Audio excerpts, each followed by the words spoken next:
Hello guys, स्वागत है आपका अपना चैनल ट्रूथ ऑफ मार्केट। आज के इस वीडियो में हम BTST के बारे में बात करेंगे। BTST ट्रेडिंग स्ट्रेटेजी जिसमें आप अच्छा खासा पैसा कमा सकते हैं। तो BTST आपको कैसे लेना चाहिए जिसमें आपको अच्छा खासा प्रॉफिट हो सके। उससे पहले मैं अपना प्रॉफिट दिखा देता हूँ कि BTST में मैंने 2.5 महीने में कितना प्रॉफिट किया है और मैं BTST से ही लगातार बड़ा प्रॉफिट कमा रहा हूँ।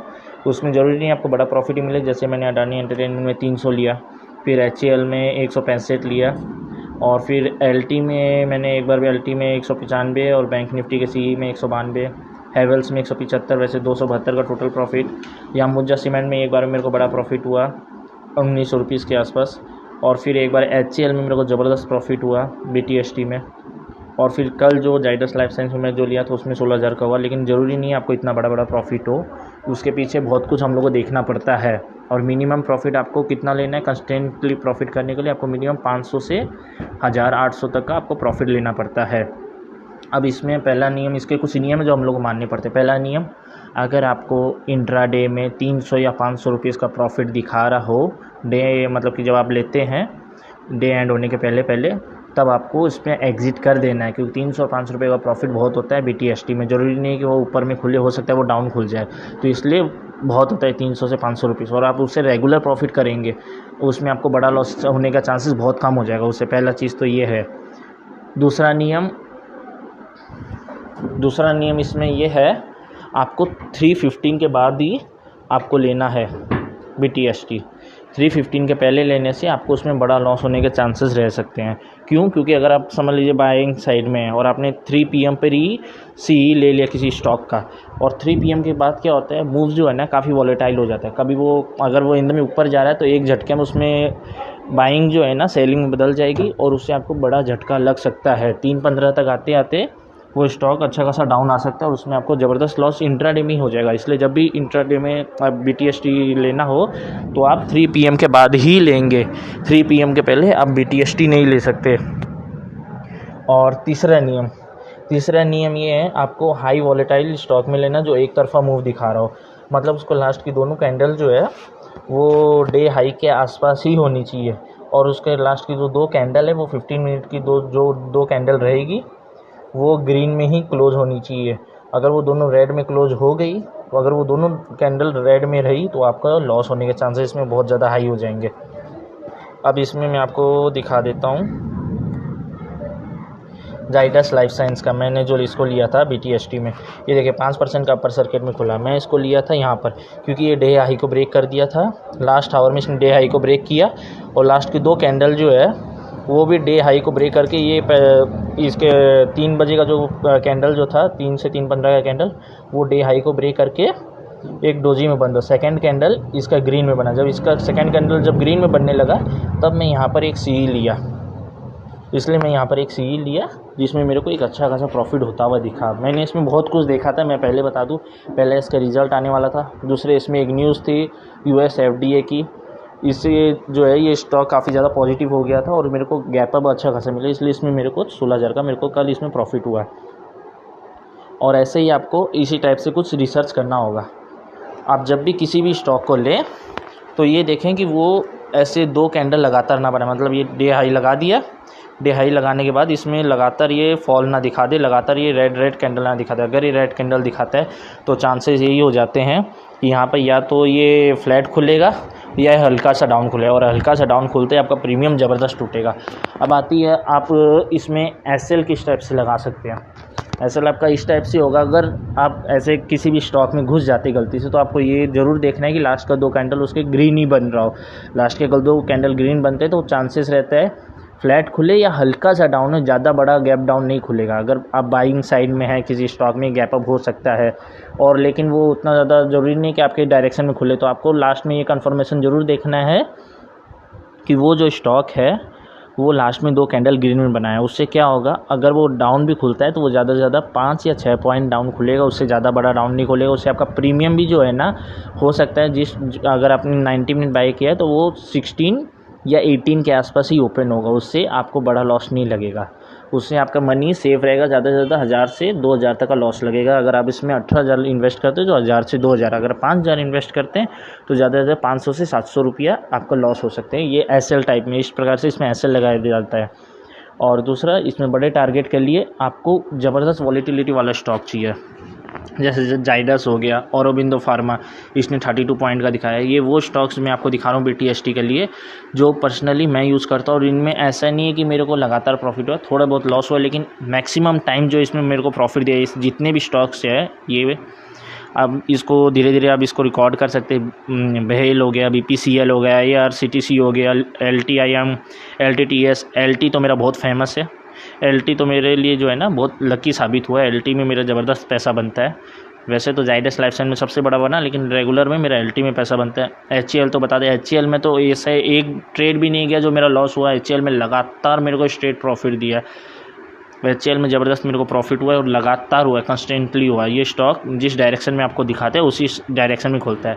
अगर वो 4 स्टॉक की बात करूँ जो आपको कंस्टेंटली प्रॉफिट दे सकते हैं, एक तो हो गया LT, दूसरा हो गया HCL, तीसरा हो गया आपका चोलामंडल फाइनेंस, और चौथा हो गया आपका BPCL। वैसे स्टॉक छोटा है, लेकिन ये आपके डायरेक्शन में खुलने के चांसेस होते हैं। अभी तो देखिए भागा हुआ नहीं है, इसमें सिर्फ 0.70 रुपीज़ का आसपास इसमें पॉइंट दिखा रहा है, लेकिन जब भी ये भागता है, समझ लीजिए 2 या 3% भागा है, तो हो सकता है ये आपके ही डायरेक्शन में खोले। अगर आप सी साइड में है और जैसे मैं बताया वैसे क्लोजिंग देता है, तो ये आपके ही डायरेक्शन में ओपन हो सकता है और आपको ये ज़बरदस्त प्रॉफिट दे सकता है। वैसे तो इसका प्रीमियम बहुत ज़्यादा हाई में आता है, इसके ऑप्शन बहुत ज़्यादा हाई में आते हैं। इसमें मिनिमम आपके पास जो है ना 12,000 से 15,000 रुपया होने चाहिए BTST के लिए, क्योंकि BTST में अगर आप 12 से 15,000 रुपया यूज़ नहीं करेंगे ऑप्शन ट्रेडिंग में, स्टॉक ऑप्शन ट्रेडिंग में, तो आपका जो है ना OTM होने के कारण आपको लॉस होने के चांसेस ज़्यादा होगा। अगर 12 से 15,000 आपके पास रहता है तब आप इसमें BTST कर सकते हैं, क्योंकि वो अब ज़्यादा दूर का नहीं, 10, 20 या ज़्यादा से ज़्यादा 30 पॉइंट तक का। अगर मान लीजिए ये BPCL का है, 620 का है, ये 100 पॉइंट का ये स्टॉक है डबल डिजिट वाला, तो इसमें आप जो है ना 20 पॉइंट दूर का आप इसका खरीद सकते हैं। अब समझ लीजिए ट्रिपल डिजिट वाला जैसे LTTS है, ये 4,400 का, तो यहाँ पर आप 200 पॉइंट दूर का खरीद सकते हैं। 4600 का आप इसका खरीद सकते हैं कि 4700 का आप इसका खरीद सकते हैं। लेकिन अगर आप इसका 5,000 का खरीदेंगे, वो सस्ते में तो आ जाएगा लेकिन उसमें मूव नहीं आएगा, वही दिक्कत है। तो आपको जब भी खरीदना है ऑप्शन, इसका पास का ही खरीदना है, दूर का नहीं खरीदना। दूर का खरीदने से आपको लॉस होने के चांसेस ज़्यादा रहेंगे। और अगर आप स्टॉक ऑप्शन ट्रेडिंग करते हैं तो इतना ध्यान रखिए, जब एक्सपायरी आने वाली रहे तो उसके 2 दिन पहले से ही आप इसमें प्रेजेंट एक्सपायरी में ट्रेड करना छोड़ दें, उसके नेक्स्ट एक्सपायरी का ट्रेड लेना शुरू करें। मैं ऐसा क्यों बोल रहा हूँ, क्योंकि उसमें भयंकर लॉस होता है।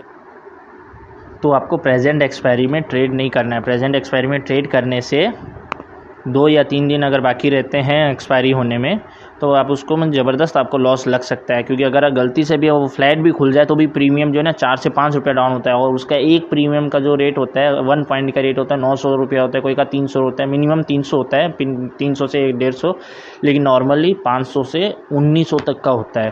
तो 1900 वाला जो रहता है, अगर वो 3 पॉइंट भी नीचे खुल गया तो आपका आधा कैपिटल उड़ सकता है। तो प्रेजेंट एक्सपायरी अगर नज़दीक है तो उसमें ट्रेड ना करें, आप सेकेंड एक्सपायरी का ले लें, नेक्स्ट मंथ का एक्सपायरी में ट्रेड करें। इसमें कुछ बातों का ध्यान रखना होगा। और एक बात और बता दूं, इंडेक्स में अगर आपको ट्रेड करना है तो निफ्टी में ही ट्रेड करें, निफ्टी में ही BTST ले, क्योंकि बैंक निफ्टी अधिकतर जो है ना फ्लैट खुल रहा है। मोस्ट ऑफ द टाइम इसमें ट्रैप बनता है BTST वालों के लिए, जो उनको ज़बरदस्त उनका पैसा का नुकसान होता है। या तो फ्लैट खुल जाएगा, ऑलमोस्ट तो फ्लैट ही खुलता है, 20 से 25 पॉइंट या 80 पॉइंट को अप एंड डाउन में खुलता है। और दूसरा, ये हमेशा आपके नेगेटिव साइड में ही खुलेगा। अगर आप C साइड में तो आप खुद देखेंगे कि ये P साइड में खुल जाएगा, और अगर आप P साइड में तो ये कॉल साइड में खुल जाएगा। लेकिन निफ्टी जो है, निफ्टी ऐसा मतलब इसमें पता चल जाता है कि हाँ ये पॉजिटिव ओपन हो सकता है कि नेगेटिव ओपन हो सकता है। जैसे अभी मैं निफ्टी का बता देता हूँ, निफ्टी जिस टाइप से क्लोजिंग दिया है, तो यहाँ पर चांसेस हैं, थोड़े बहुत चांसेस है कि ये हल्का गैप अप खुले, मतलब 22,525 से 22,550 के आसपास इसमें गैप अप के चांसेस बन रहे हैं, ऐसे बन रहे हैं। मैक्स टू मैक्स अगर ये नेगेटिव भी ओपन होता है तो हल्का सा फ्लैट टू नेगेटिव ही होगा। मान लीजिए ज़्यादा नेगेटिव नहीं, 10-20 पॉइंट ही डाउन खुलेगा, लेकिन गैप अप के चांसेस इसमें 50 पॉइंट से 100 पॉइंट तक के इसमें गैप अप के चांसेस हैं। और ये सब जितने भी स्टॉक्स हैं जो ये मैं इसमें वॉच लिस्ट में लगा रखा हूँ, इसको आप ये अपने स्क्रीन रिकॉर्डिंग से रिकॉर्ड कर लीजिए, क्योंकि इन्हीं स्टॉक्स में जो है ना BTST कर सकते हैं। और बाई चांस अगर ये स्टॉक, ये जितने स्टॉक है इस स्टॉक्स में मूव नहीं हुए तो आप इस टाइप से वॉच लिस्ट बना सकते हैं। वॉच लिस्ट का मैं आपको वीडियो बना के दे चुका हूँ, उसमें आप मेरे चैनल में जाके वॉच लिस्ट का वीडियो पूरा देख लीजिएगा, उसमें आपको पता चल जाएगा वॉच लिस्ट कैसे बनाते हैं। और ऐसे कौन से स्टॉक है जिसमें, ऐसे कौन सा सेक्टर जिनमें ट्रेड नहीं करना चाहिए, तो वो है ऑटो सेक्टर्स के शेयर्स। ऑटो सेक्टर के जितने भी शेयर हैं उनमें अगर आप BTST करने की कोशिश करते हैं तो उनमें आपको नुकसान होने के चांसेस ज़्यादा रहेंगे। क्यों? क्योंकि इस ऑटो शेयर के अधिकतर ऑप्शंस में लिक्विडिटी नहीं रहती है। पहले तो इनके ऑप्शन जो आएंगे वो बहुत महंगे आएंगे, दूसरे आपको दूर के ही लेने पड़ेंगे। बाई चांस इसमें 10-20 पॉइंट भी OTM अगर आपने ले लिया तो वो चलेगा नहीं, वो चलेगा। जब गैप अप भी ओपन दे दिया तो वो एक जगह स्टक हो जाएगा। उसमें वो 20 पॉइंट, ये मेरे साथ हुआ हीरो मोटोकॉर्प्स में। मैंने हीरो मोटोकॉर्प्स लिया था, वो हुआ तो गैप अप, उसके बाद 20 पॉइंट और अप गया, लेकिन वो ऑप्शंस नहीं बढ़ा, वो ऑप्शन नहीं बढ़ा। वो फिर उसके बाद शार्प इसमें फॉलिंग आई हीरो मोटोकॉर्प में 40 to 50 पॉइंट की। और जब मैं सेल किया तो मेरे को 10 पॉइंट मेरे को जो है लॉस होगा। 10 पॉइंट में मेरे 1500 रुपये गए, क्योंकि वो 150 रुपये पर पीस के दाम था। और सेम मेरे साथ नौकरी में भी, नौकरी में तो मेरे साथ इंट्राडे में हुआ। इंट्राडे में मैं उसका CE बाई किया, CE बाई करने के बाद उसका स्टॉक तो ऊपर गया, लेकिन जो ऑप्शन जो बढ़ना चाहिए वो ऑप्शन बढ़ा नहीं, एक जगह स्टक होके रखा था। ऐसे ही जैसे अपर सर्किट लगने के बाद ऐसे टक टक टक नहीं चलता, सेम वैसे ही उसका प्रीमियम टक टक टक हो रहा था। लेकिन जैसे वो अब जाने के बाद 20-30 पॉइंट अब जाने के बाद नौकरी उधर से शार्प फॉलिंग आई। जब शार्प फॉलिंग आई तो वो प्रीमियम डायरेक्ट घट के 55 आ गया। मैं 65 में लिया, वो 55 में आ गया। मेरे को 55 में जब मैं काटा तो वो 57 के आसपास वो ये हुआ, उसमें कट हुआ तो 1200 समथिंग का मेरे को उसमें झटका लगा, 1200 के आसपास मेरे को झटका लगा। तो आप सोच समझ के किसी भी स्टॉक में एंटर लें और उसके पहले उसका ऑप्शन देख लें कि वो कहीं स्टक तो नहीं हो रहा है, उसमें लिक्विडिटी प्रॉब्लम तो नहीं है। अगर कोई भी ऑप्शन ऐसे रुक के चल रहा है तो वो ऑप्शन में आपको लेना, वो स्टॉक्स का ऑप्शन लेना आपके लिए सही नहीं है। तो पहला तो पूरे सेक्टर में, ऑटो सेक्टर के लिए पूरा क्लियर मना करता हूँ, ऑटो सेक्टर के में आपको BTST नहीं लेना है। और दूसरा फार्म कौन सा बेहतरीन सेक्टर होगा, 2 सेक्टर जो अच्छा खासा BTST में आपको रिटर्न दे सकता है। तो पहला हो गया फार्मा, दूसरा हो गया IT।